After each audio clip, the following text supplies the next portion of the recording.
So naluto na tong pan mga kabog. So dara na tong pan mga kabog.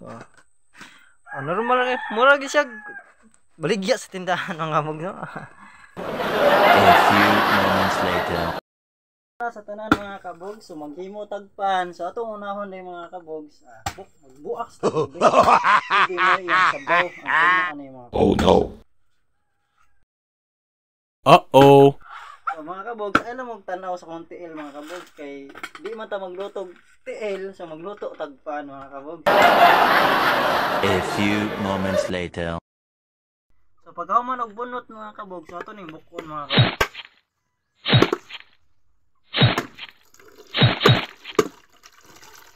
So dapat mga kabog ang sabaw atong isod sa sudanan. So tara mga kabog, muna. Sa pagkudkod sa mga kabogs, so dapat i-feel gud yung mga kabogs haron ng tuno mga kabogs tamis ya mga kabogs.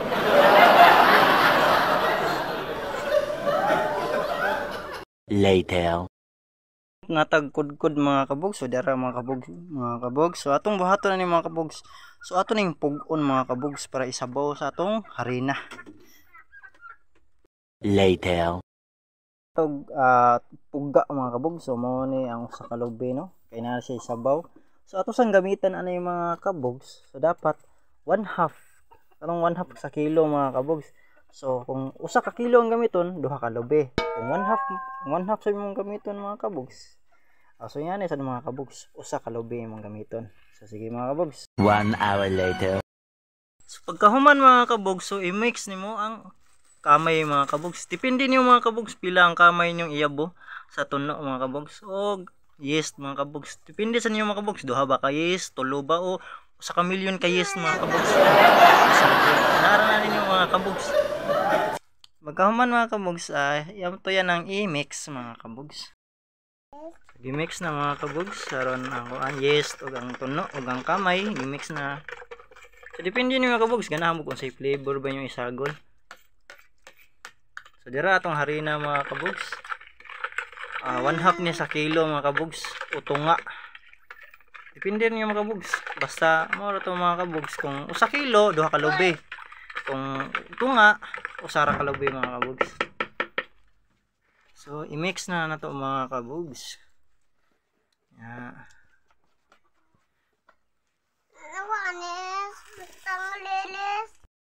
Mix nga mga kabogs no. Tawd ato yan ang kamoton. So kamot style magina yung mga kabogs. So, dapat mga kabogs magbilin ta og harina og gamay mga kabogs aron di siya mo pilit. Tamo na ang technique ng mga kabogs maghimo tagpan mga kabogs. Mga kabogs, mahuman na. So ato nang iyabo ang katong nahabilin aron di siya mo pilit mga kabogs. So mana sway lang mga kabogs, hindi kasi mo pilit. Depende niyo mga kabogs, pwede ba kutsaraon o pwede ba kamoton mga kabogs. Sa taod-taod kamoton ganyan mga kabogs.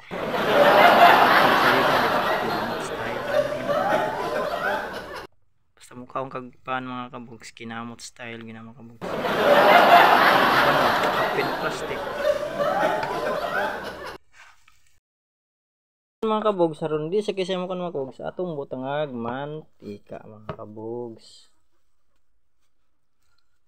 Yan na siya. Depende niyo mga kabogs pila niyo iyabo mo mga kabogs. Pwede sad usa ka ano mga kabogs usa ka spring water niyo iyabo. Pero depende ra gyud mga kabogs pila usa ka daghan mantika niyo iyabo. So ato na i-mix mga kabogs. Gimix na. Expert kayo mga kabogs. Sa din na to mga kabogs. So manguha tag dahon sa saging mga kabogs. Dapat fresh mga kabogs.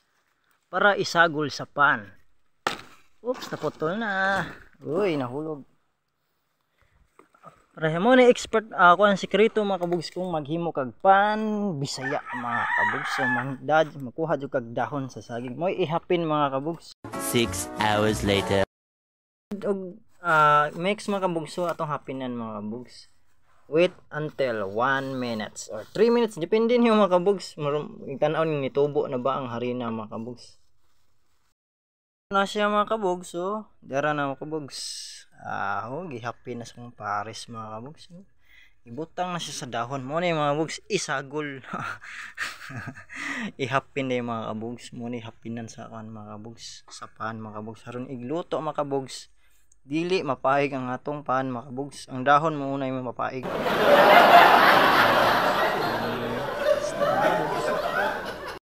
Haling na ta mga kabugs so dapat mga kabugs itak-ang na to ng kaha mga kabugs o depende ni mga kabugs kaldero ba inyong itak-ang so yan eh mga kabugs kaha aron dali maluto mga kabugs mahalin na ato sang painiton mga kabugs so kanay mga kabugs special mga kabugs mo yung mga oven so dapat eh mga kabugs kaha lang simple ra kayo mga kabugs hindi nata maglisod-lisod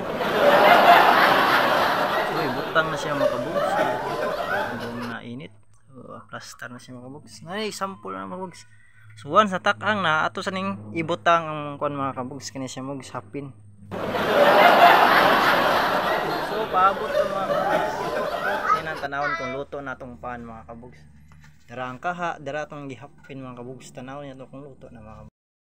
Pagluto dayan ay mga kabugs, so dapat imong kayo mga kabugs ay mo ra yung bantayan kayo sa mo siga mga kabugs aron di siya mapaig.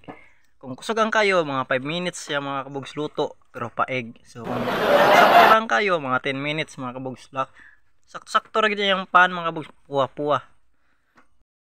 So luto na tong pan mga kabugs. So ingani di siya mga kabugs no? Puwa-puwa siya mga kabugs. Atong pan mga kabugs. So yato ra siya mga kabugs, pero kung imo siyang pasigaan pa, paeg gid siya mga kabugs. Salamat sa inyong pagtan-aw mga kabugs.